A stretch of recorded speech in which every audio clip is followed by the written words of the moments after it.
नमस्कार, मी assistant professor Jaya Kawale GS college of commerce वर्धाच्या ई-लर्निंग प्लॅटफॉर्मवर आपणा सर्वांचे स्वागत करते। विद्यार्थी मित्रांनो, आजचा आपला लेक्चर आहे बीकॉम फायनल इयर मराठी मीडियमसाठी कॉस्ट अकाउंटिंग।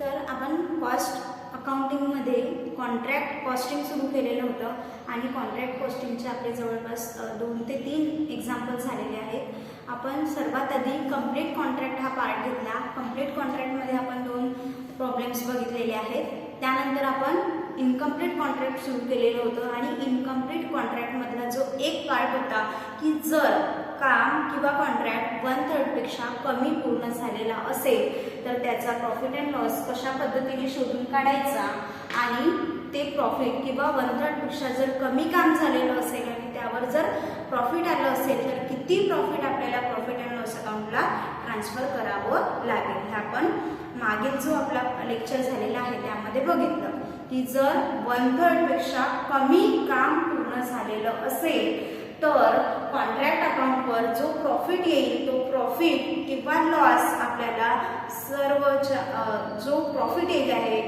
जर लॉस असेल तर तो सर्वच्या सर्व पूर्ण लॉस प्रॉफिट अँड लॉस अकाउंटला ट्रान्सफर होईल आणि जर 1/3 पेक्षा कमी काम पूर्ण झालेलं आहे आणि कॉन्ट्रॅक्ट अकाउंटवर जर प्रॉफिट येत आहे तर ते प्रॉफिट आपल्याला वर्क इन प्रोग्रेस अकाउंटला ट्रान्सफर करायचं आहे। म्हणजेच ते प्रॉफिट आपल्याला रिझर्व ठेवायचं आहे।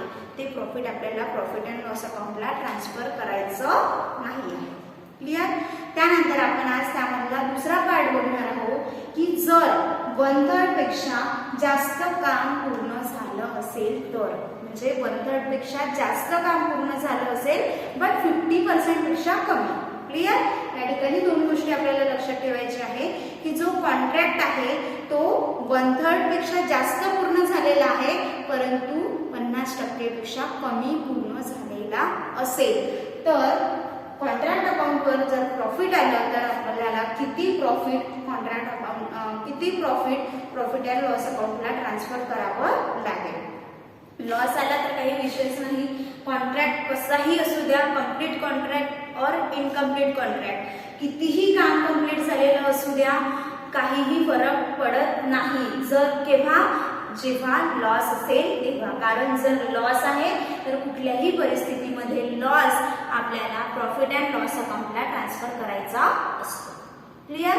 परंतु जर प्रॉफिट असेल तर मात्र आपल्यासाठी 2-3 सिच्युएशन मॅन्डेटरी करतं की जर 1/3 पेक्षा कमी कॉन्ट्रॅक्ट कंप्लीट झालेला आहे आणि त्यावर प्रॉफिट आहे तर रिझर्व ठेवायचं। 1/3 पेक्षा जास्त आणि 50% पेक्षा कमी जर कॉन्ट्रॅक्ट पूर्ण झालेला आहे तर ते 1/3 अमाऊंट आपल्याला प्रॉफिट अँड लॉस अकाउंटला ट्रान्सफर करायची आहे। फॉर्म्युला आहे त्यासाठी। क्लिअर? आणि 50% पेक्षा जास्त व 90% पेक्षा कमी जर काम पूर्ण झालेलं असेल तर किती प्रॉफिट ट्रान्सफर करायचं आणि 90%च्या जवळपास जर कंप्लीट झालेलं असेल तर किती प्रॉफिट ट्रान्सफर करायचं। या सगळ्या सिच्युएशन आहेत त्यानुसार आपल्याला प्रॉफिट अँड लॉस अकाउंटला ट्रान्सफर करावं लागेल। तत्पूर्वी आपण आज जो पार्ट बघणार आहोत तो आहे 1/3 पेक्षा जास्त काम पूर्ण झालेले असल्यास। म्हणजेच काय आहे इथे 1/3 पेक्षा जास्त काम पूर्ण झालेलं आहे परंतु 50% पेक्षा कमी। तर या संबंधीचा एक प्रॉब्लेम आपण आज घेतलेला आहे। प्रॉब्लेम तुम्हाला डिस्क्रिप्शन बॉक्समध्ये लिंक दिलेली असेल, ती लिंक ओपन करून तुम्हाला प्रॉब्लेम वहीमध्ये लिहून घ्यायचा आहे आणि कशा पद्धतीने, कारण प्रॉब्लेम सॉल्व्ह करण्याची पद्धत आपली ॲज इट इज सेम असेल। कारण जे तत्व आहे म्हणजे अकाउंटिंगची जी प्रोसेस आहे किंवा आपल्याला अकाउंटमध्ये लिहिण्याची जी प्रक्रिया आहे ती सेम राहील परंतु जे प्रॉफिट यामध्ये येईल त्याचं बायफर्केशन यामध्ये थोडं वेगळं राहील। बाकी ॲज इट इज ज्या पद्धतीने आपण कॉन्ट्रॅक्ट अकाउंट तयार करत असतो तसंच त्याच पद्धतीने कॉन्ट्रॅक्ट अकाउंट आपल्याला या ठिकाणी तयार करायचं आहे। क्वेश्चन बघून घेऊया, क्वेश्चन समजून घेऊया आणि त्यानंतर आपण प्रॉब्लेम सॉल्व्ह करूया। क्वेश्चन सॉल्व्ह करूया। क्वेश्चन दिला आहे Surya construction limited with a paid up share capital of ₹50 lakh।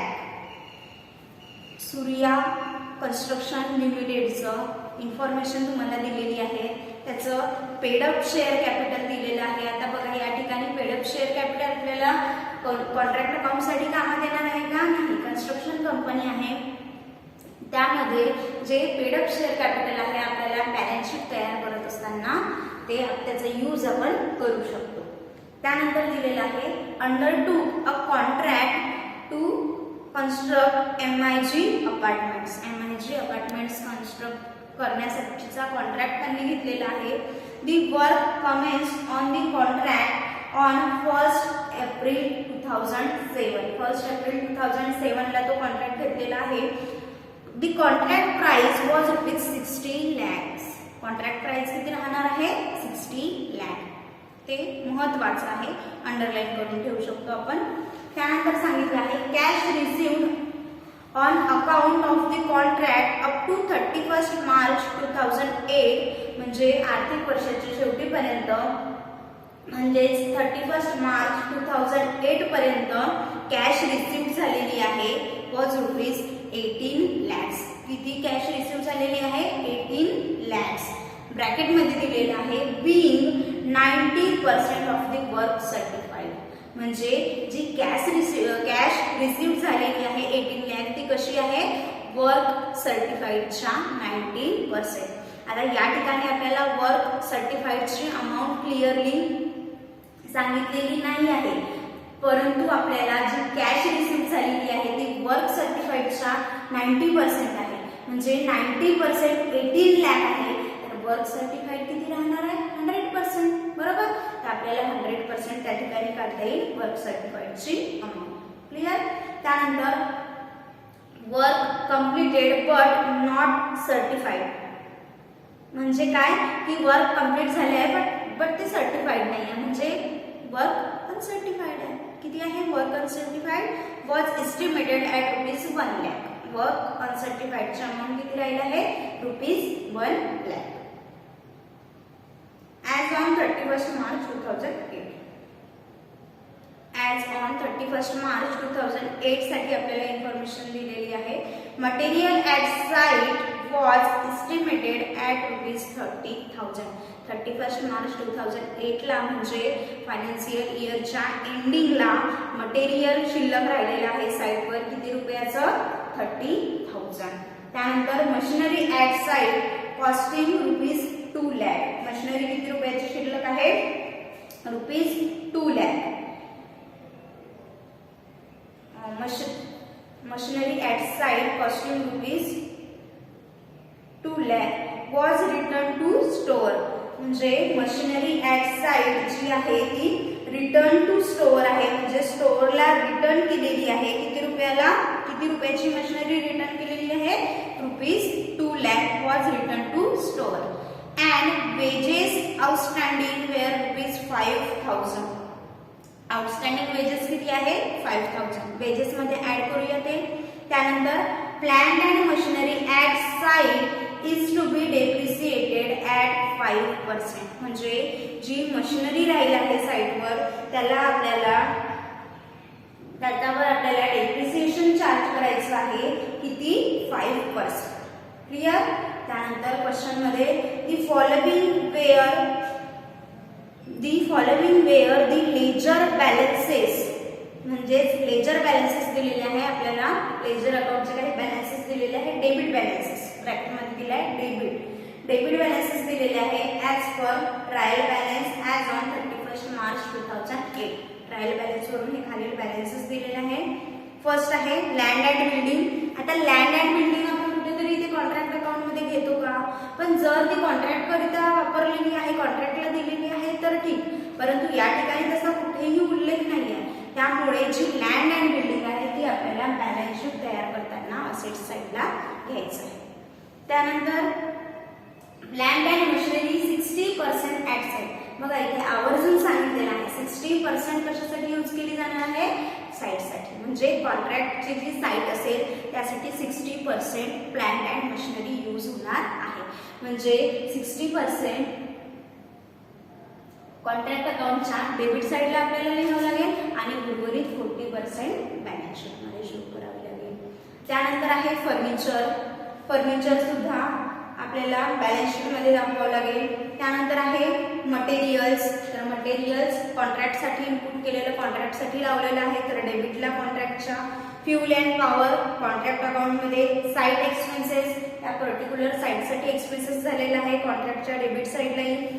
Office expenses सुद्धा कॉन्ट्रॅक्ट अकाउंट. त्यानंतर आहे cash at bank. Cash at bank asset आहे आपली, तर असेट साईडला, आणि वेजेस कॉन्ट्रॅक्टचा एक्सपेन्सेस आहे कॉन्ट्रॅक्टच्या डेबिट साईडला. क्वेश्चन मध्ये विचारलेलं आहे prepare the contract account and balance sheet. काय तयार करायला सांगितलं आहे?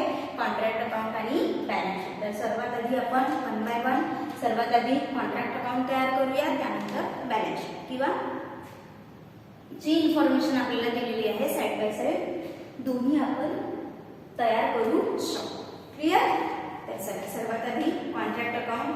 कॉन्ट्रॅक्ट अकाउंटची सुरुवात करत असताना कॉन्ट्रॅक्ट मध्ये जे आपण लावलेलं आहे, कॉन्ट्रॅक्ट करिता आपण जे दिलेलं आहे ते कॉन्ट्रॅक्ट अकाउंटच्या डेबिट साईडला लिहायचं आहे.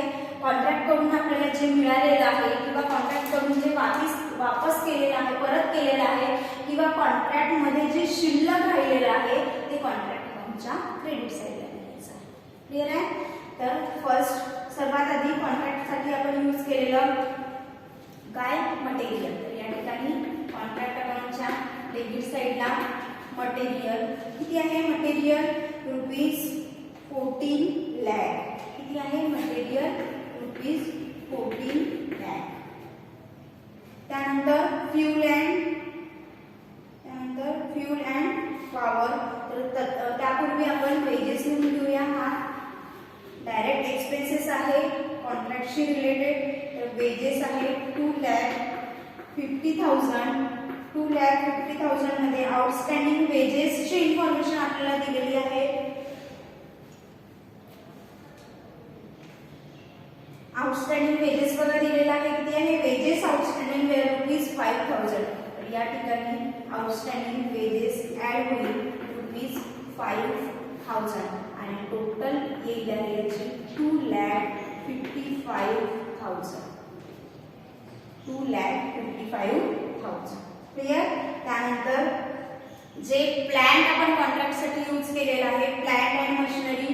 तर या ठिकाणी कॉन्ट्रॅक्ट साठी आपण जेवढं प्लांट यूज केलेलं आहे कॉन्ट्रॅक्टच्या डेबिट साईडला प्लांट अँड मशिनरी. आता प्लांट अँड मशिनरी टोटल किती दिलेले आहे? ₹25 लाख. 25 लाख. यापैकी 60% साइड साठी यूज होणार आहे. म्हणजे 25 लाखचे जर आपण 60% केले तर येईल आहे आपले 15 लाख. म्हणजे कॉन्ट्रॅक्ट साठी किती यूज केलेला आहे आपण? 15 लाख. क्लिअर? त्यानंतर उर्वरित एक्सपेन्सेस फ्यूल अँड पॉवर पासून सुरू करूया. मटेरियल झालेलं आहे, त्यानंतर इथे फ्यूल अँड पॉवर 1,25,000. त्यानंतर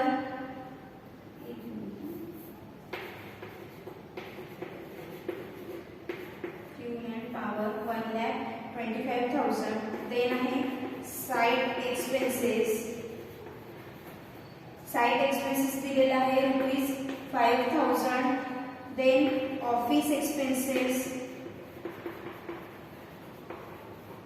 ऑफिस एक्सपेन्सेस आहे ₹12,000. त्यानंतर rates and taxes. Rates and taxes आहे 15,000.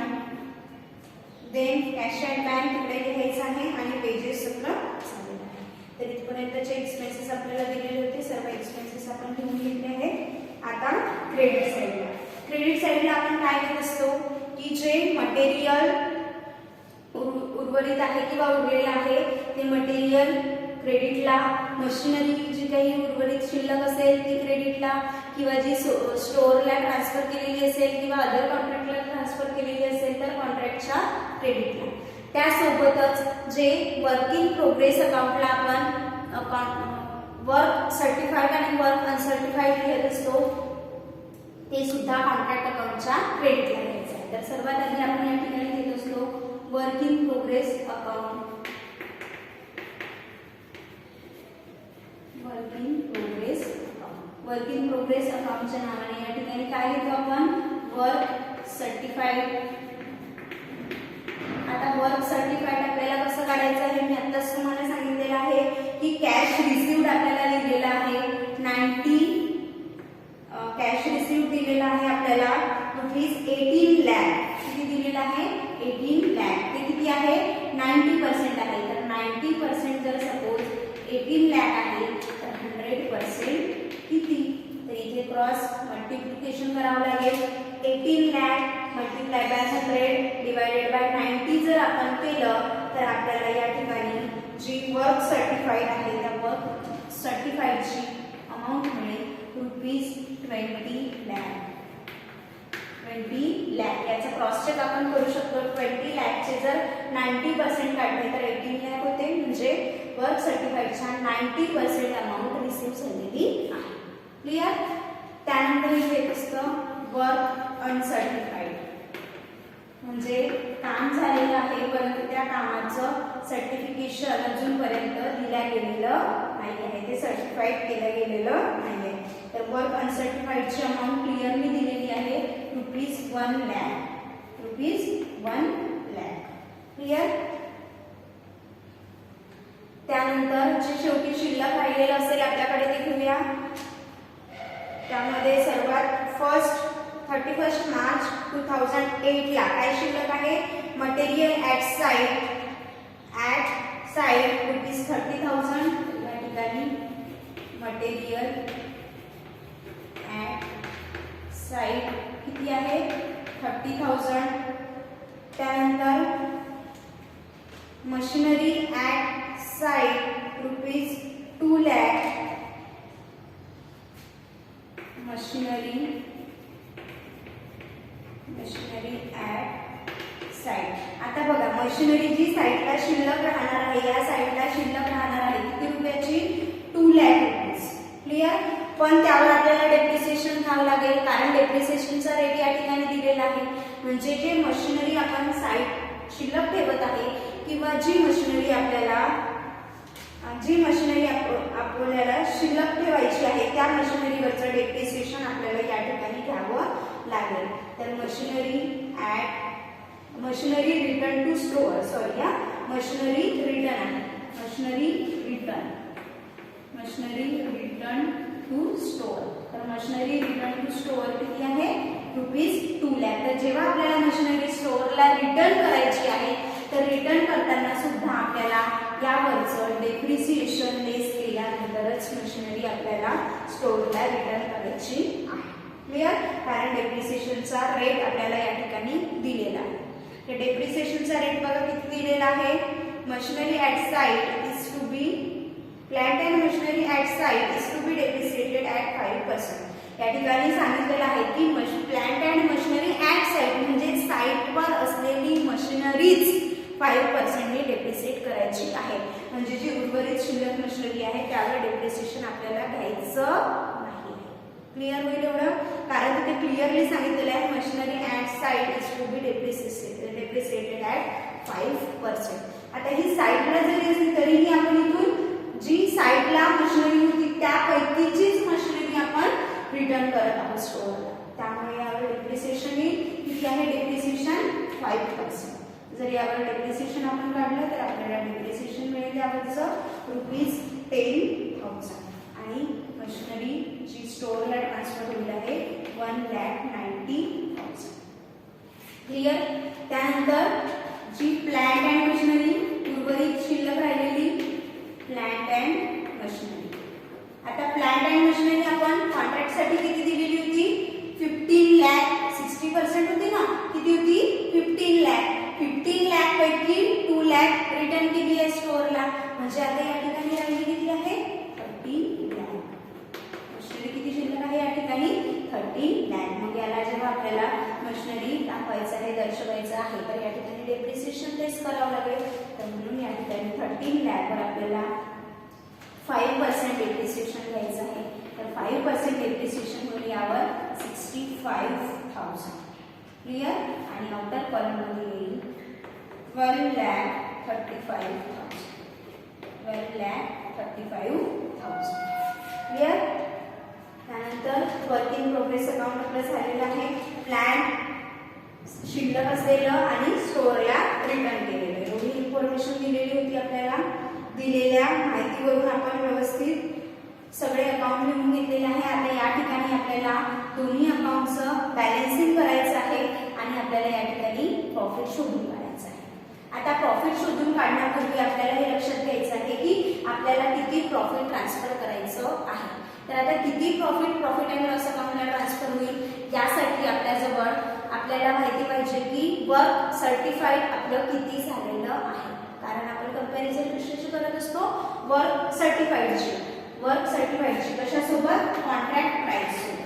क्लिअर. आता आपली कॉन्ट्रॅक्ट प्राइस किती आहे, ₹60 लाख. किती आहे, ₹60 लाख. क्लिअर. त्यानंतर वर्क सर्टिफाईड किती आहे, वर्क सर्टिफाईड किती आहे आपल्याकडे, ₹20 लाख. क्लिअर. 20 लाख. आता किती पर्सेंट काम पूर्ण झालेलं आहे हे कसं काढायचं, तर किती काम कंप्लीट झालेलं आहे, किती पैकी गुणिला 100. तर किती काम कंप्लीट झालेलं आहे, ₹20 lakh divided bye 60 lakh multiply by 100. Clear. तर या ठिकाणी आपल्याला किती काम कंप्लीट झालेलं आहे याचा अंदाज येईल. तर या ठिकाणी आपलं किती काम कंप्लीट झालेलं आहे, 60 लाख. जर सपोज 100% आहे तर या ठिकाणी 1/3 जो पार्ट आहे, जर सपोज आपण 1/3 केलं तर या ठिकाणी ॲप्रोप्रिएट 1/3 पार्ट आपला 20 लाख पूर्ण झालेलं आहे. म्हणजे वर्क सर्टिफाईड किती आहे या ठिकाणी, ₹20 लाख. आता 1/3 किंवा 1/3 पेक्षा जास्त, म्हणजे आपण काय बघत आहोत, 1/3 पेक्षा जास्त काम पूर्ण झालेलं असेल. 20 लाख किती आहे, 60 लाखच्या 1/3 आहे. बरोबर. तर जर 1/3 काम पूर्ण झालेलं असेल तर जे या ठिकाणी आपलं नोशनल प्रॉफिट येत आहे, तर जे बॅलन्स आपण करू या ठिकाणी जे आपलं नोशनल प्रॉफिट येत आहे त्या नोशनल प्रॉफिटच्या वरून आपल्याला 1/3 जो फॉर्म्युला आहे आपला त्या फॉर्म्युल्यानुसार आपल्याला प्रॉफिट अँड लॉस अकाउंटला अमाऊंट ट्रान्सफर करावी लागेल.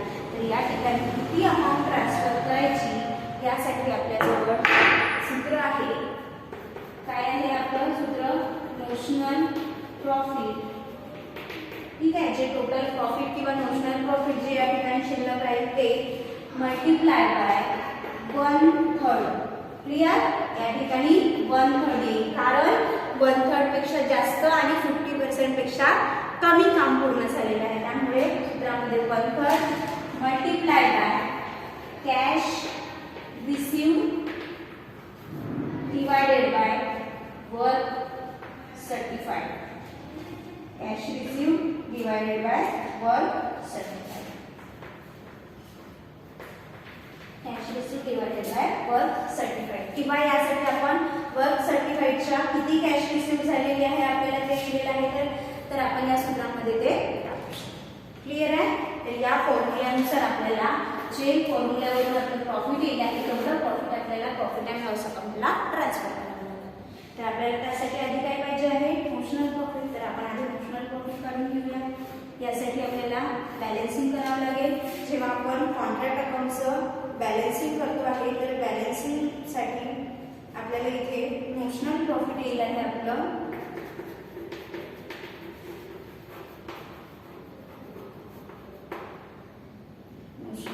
profit 2,43,000. 2,43,000. याला काय करतो आपण, balance capital. क्लिअर. या ठिकाणी 2,43,000 इथली टोटल होईल आहे 35,55,000. 35,55,000. क्लिअर. 35,55,000. आता हे जे बॅलन्स आपण केलेलं आहे नोशनल प्रॉफिट आपल्याला या ठिकाणी खाली आणायचं आहे आणि मग त्याचं बायफर्केशन दाखवायचं आहे. नोशनल प्रॉफिट किंवा या ठिकाणी आपण बॅलन्सही लिहू शकतो. बॅलन्स प्रॉफिट किती आहे, 2,43,000. आता या 2,43,000 पैकी किती प्रॉफिट आपल्याला प्रॉफिट अँड लॉस अकाउंटला ट्रान्सफर करायचं आहे, तर या ठिकाणी प्रॉफिट अँड लॉस अकाउंट या ठिकाणी profit transfer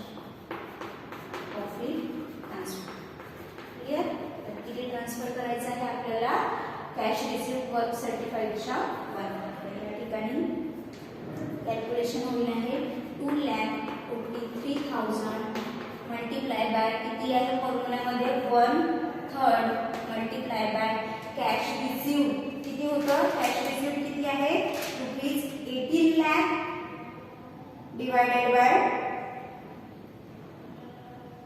divided by work certified किती होतं आपलं वर्क सर्टिफाईड आहे आपलं ₹20 लाख. क्लियर. या ठिकाणी वर्क सर्टिफाईड किती येईल आहे ₹20 लाख. तर आपल्या फॉर्म्युल्यामध्ये cash receive 18 lakh divided by work certified 20 lakh. Clear. या फॉर्म्युल्यावरून आपल्याला अमाऊंट काढता येईल आहे. या ठिकाणी कॅल्क्युलेशन करूया 2,43,000 मल्टिप्लाय बाय 1/3 किंवा यालाच कॅश रिसिव्ह किंवा वर्क सर्टिफाईडला आपण 90% घेऊ शकतो कारण वर्क सर्टिफाईड किती आहे 100 तर कॅश रिसिव्ह किती आहे त्याच्या 90% म्हणजे 90/100 सुद्धा आपण घेऊ शकतो. तर या ठिकाणी जर आपण याचं कॅल्क्युलेशन केलं तर सर्वात आधी आपल्याला एवढं कॅल्क्युलेशन करायचं आहे. जेव्हा तुम्हाला कॅल्क्युलेटरवर कॅल्क्युलेशन करायचं आहे तर 2,43,000 multiply by 1/3 multiply by 1 divided by 3. Clear. जी अमाऊंट येईल त्याला मल्टिप्लाय बाय 90 डिवायडेड बाय 100 किंवा 0.99 मल्टिप्लाय करायचं आहे. तर आपल्याला तिथला आन्सर येईल आहे उत्तर येईल आहे 72,900 आणि उर्वरित पार्ट 2,43,000 मधनं 72,900 प्रॉफिट अँड लॉस अकाउंटला ट्रान्सफर झाल्यानंतर उरलेला जो पार्ट आहे प्रॉफिटचा तो ट्रान्सफर होत आहे वर्क इन प्रोग्रेस अकाउंट. एवढा जो पार्ट तो आपल्याला काय करायचा आहे रिझर्व करायचा आहे. तर किती होईल 2,43,000 मधनं 72,900 जर लेस केलं तर 1,70,100 वर्क इन प्रोग्रेस अकाउंटला ट्रान्सफर होईल आणि याची टोटल होऊन जाईल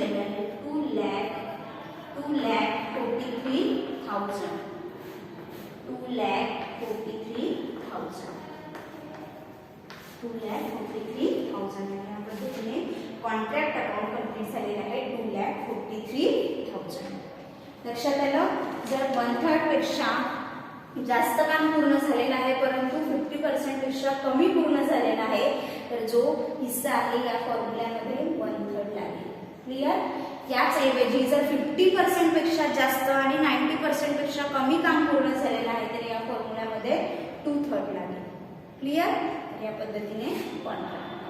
आता आपल्याला तयार करायचं आहे बॅलन्स शीट. तर बॅलन्स शीट साठी आपल्याला काय पाहिजे share capital assets share capital liabilities and assets. Clear. Share capital आपल्याला क्वेश्चन मध्ये दिलेलंच आहे. पेड अप शेअर कॅपिटल दिलेलं आहे म्हणजे या ठिकाणी शेअर कॅपिटल बॅलन्स शीट मध्ये लायबिलिटी साइडला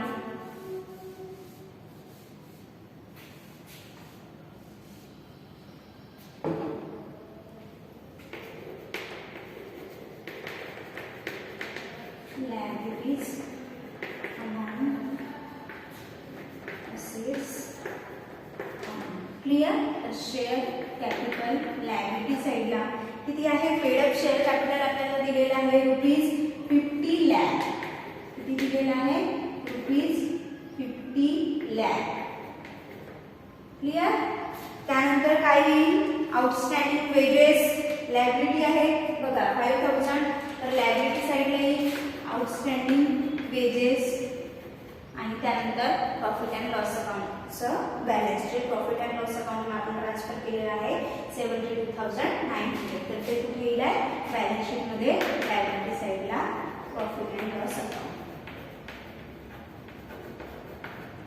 72,900 आउटस्टँडिंग वेजेस किती होतं 5,000. झालं सर्व लायबिलिटीज. तीनच लायबिलिटी होत्या. शेअर कॅपिटल दिलेलं आहे आउटस्टँडिंग वेजेस क्वेश्चन मध्ये आपल्याकडे आहे आणि प्रॉफिट अँड लॉस अकाउंटचं बॅलन्स शीट आहे. क्लिअर. आता आपल्याला बघायचं आहे असेट्स. तर असेट्ससाठी जी इन्फॉर्मेशन डेबिट बॅलन्सेस आपल्याला दिलेले होते त्यामध्ये लँड अँड बिल्डिंग दिलेलं आहे. यासाठी लँड अँड बिल्डिंग किती दिलेलं आहे? Land and building 23 lakh. किती आहे? 23 लाख. त्यानंतर plant and machinery. Plant and machinery.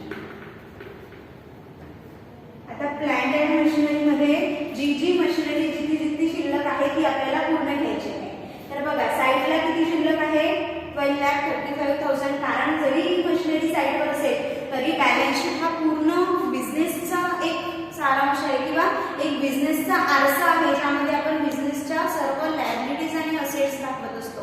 मग जरी ती साईडवर असेल तरी सुद्धा ती कंपनीची असेट आहे आणि म्हणून ती आपल्याला बॅलन्स शीट मध्ये दाखवावी लागेल. म्हणून जी प्लांट अँड मशिनरी आहे ती साईडला किती आहे? ॲट साईड किती आहे? 12,35,000. साईडवरची 12,35,000. त्यानंतर स्टोअरला किती रिटर्न केलेली आहे? बघा machinery return to store ₹1,90,000. ₹1,90,000 at store. हे कशी रिटर्न बनली ना? रिटर्न केलेली किती आहे? 1,90,000. आणि जी शिल्लक होती 40% शिल्लक होती प्लांट अँड मशिनरी.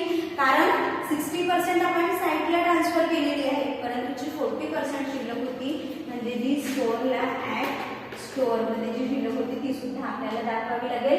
परंतु त्यावर डेप्रिसिएशन लेस करायचं नाहीये कारण डेप्रिसिएशन फक्त साईटवरच्या प्लांट अँड मशिनरीसाठीच होतं. त्यामुळे डेप्रिसिएशन लेस केल्यानंतरची अमाऊंट आपण त्या ठिकाणी. क्लिअर आहे? ॲट स्टोअर किती होती आहे? 40% किती होती या ठिकाणी शिल्लक? तर या ठिकाणी शिल्लक होती 10 lakh. Total plant and machinery किती होती? 25 लाख. त्यापैकी 60% म्हणजे 15 लाख आपण इथे घेतले म्हणजे किती उरले आहे इथे? क्लिअर? तर अशा पद्धतीने टोटल 24,25,000 रुपयाची मशिनरी एकूण टोटल आता शिल्लक आहे. क्लिअर? त्यानंतर काय दिलेलं आहे? फर्निचर. तर या ठिकाणी फर्निचर किती आहे? ₹60,000. फर्निचर 60,000. त्यानंतर आहे cash at bank. Cash at bank किती आहे? 30,300. सॉरी 1,33,000 आहे. 1,33,000. ठीक आहे. कॅश ॲट बँक झालं.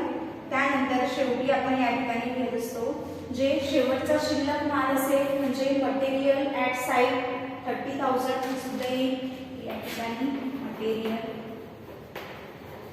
ॲट साईट 30,000 आणि शेवटी या ठिकाणी आपल्याला घ्यायचं आहे वर्क इन प्रोग्रेस अकाउंटचं बॅलन्स. क्लिअर? आता या ठिकाणी आपण वर्क इन प्रोग्रेस अकाउंट तयार केलेलं नाही आहे परंतु जर आपण तयार केलं तर वर्क इन प्रोग्रेस अकाउंटवर जे बॅलन्स राहील ते बॅलन्स आपण या ठिकाणी घेत असतो. त्यामधून कॅश रिसिव्ड लेस करून मग आउटर कॉलममध्ये अमाऊंट घेतो. या ठिकाणी आपण वर्क इन प्रोग्रेस अकाउंट तयार केलेलं नाही आहे त्यामुळे सर्व कॅल्क्युलेशन आपण वर्क इन प्रोग्रेस मध्ये दाखवू शकतो. तर काय काय येतं आधी या ठिकाणी? तर या ठिकाणी येतं वर्क सर्टिफाईड. बघा वर्क सर्टिफाईड किती दिलेला आहे? ₹20 लाख. या ठिकाणी वर्क सर्टिफाईड येईल ₹20 लाख. त्यानंतर वर्क अनसर्टिफाईड. वर्क अनसर्टिफाईड किती होतं? ₹1 लाख. टोटल किती झालेले आहे? ₹21 लाख. क्लिअर? त्यानंतर त्यामधनं जे रिझर्वला आपण किंवा जे वर्क इन प्रोग्रेस अकाउंटला नॅशनल प्रॉफिट मधला पार्ट ट्रान्सफर केलेला आहे तो क्रेडिट साईडला जाईल आहे वर्क इन प्रोग्रेस अकाउंटच्या. बरोबर आहे? कारण याची एंट्री काय होईल? Contract account debit to work in progress account. Work in progress अकाउंटच्या क्रेडिटला जाईल म्हणजेच या बॅलन्स मधून काय करायचं आहे? आता आपल्याला लेस करायचं आहे. तर यामधून लेस होईल रिझर्व. किती आहे 1,70,100 लेस होईल. तर या ठिकाणी आपल्याला अमाऊंट मिळेल 19,29,900 19,29,900 आणि यामधून आता हे झालं आहे वर्किंग प्रोग्रेस अकाउंटचं शिल्लक असलेलं बॅलन्स. आता यामधून आपल्याला लेस करावं लागेल कॅश रिसीव्ह. कॅश किती रिसीव्ह झालेली आहे ₹18 लाख. तर यामधून 18 लाख लेस होईल आणि या ठिकाणी शिल्लक राहील बॅलन्स 1,29,900. अशा पद्धतीने वर्क इन प्रोग्रेसचं बॅलन्स बाहेर शिल्लक आलेला आहे 1,29,900. आणि आता बॅलन्स शीटची दोन्ही साईडची टोटल आपण करूया. तर बॅलन्स शीट आपली टॅली होऊन जाईल आहे 50,77,900. 50,77,900. ठीक आहे. बॅलन्स शीट टॅली झाली आहे 50,77,900. आणि अशा पद्धतीने हा जो प्रॉब्लेम आहे तो या ठिकाणी कंप्लीट होत आहे.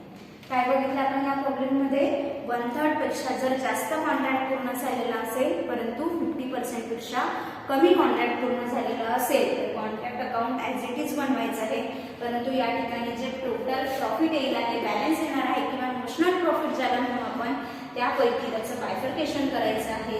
कॅश रिसिव्ह आणि वर्क सर्टिफाईडच्या 2/3 पार्ट आपल्याला याचे 1/3 पार्ट आपल्याला प्रॉफिट अँड लॉस अकाउंटला ट्रान्सफर करायचं आहे. तर उर्वरित रिझर्व करायचं आहे. आणि या आधीच्या प्रॉब्लेममध्ये आपण बॅलन्स शीट बघितली पण ती बॅलन्स शीट आपली कंप्लीट झालेली नव्हती, टॅली झालेली नव्हती कारण आपल्याला सर्व पदं बॅलन्स शीटशी रिलेटेड दिलेले नव्हते. परंतु या क्वेश्चनमध्ये बॅलन्स शीटशी रिलेटेड सर्व आयटम दिलेले असल्या कारणाने बॅलन्स शीट सुद्धा आपली या ठिकाणी कम्प्लिटली टॅली झालेली आहे. आणि या पद्धतीने हा जो प्रॉब्लेम होता तो या ठिकाणी कंप्लीट होता. त्यानंतर पुन्हा नेक्स्ट लेक्चरमध्ये जेव्हा आपण भेटूया तेव्हा आपण इनकम्प्लीट कॉन्ट्रॅक्टमधला जो थर्ड टाईप आहे तो घेऊया की कॉन्ट्रॅक्ट 50% पेक्षा पूर्ण झालेला आहे परंतु 90% पेक्षा कमी पूर्ण झालेला आहे. तर तिथे इथे काय फॉर्म्युला लागेल आणि किती प्रॉफिट अँड लॉस अकाउंटला ट्रान्सफर होईल. पुन्हा भेटूया नेक्स्ट लेक्चरमध्ये.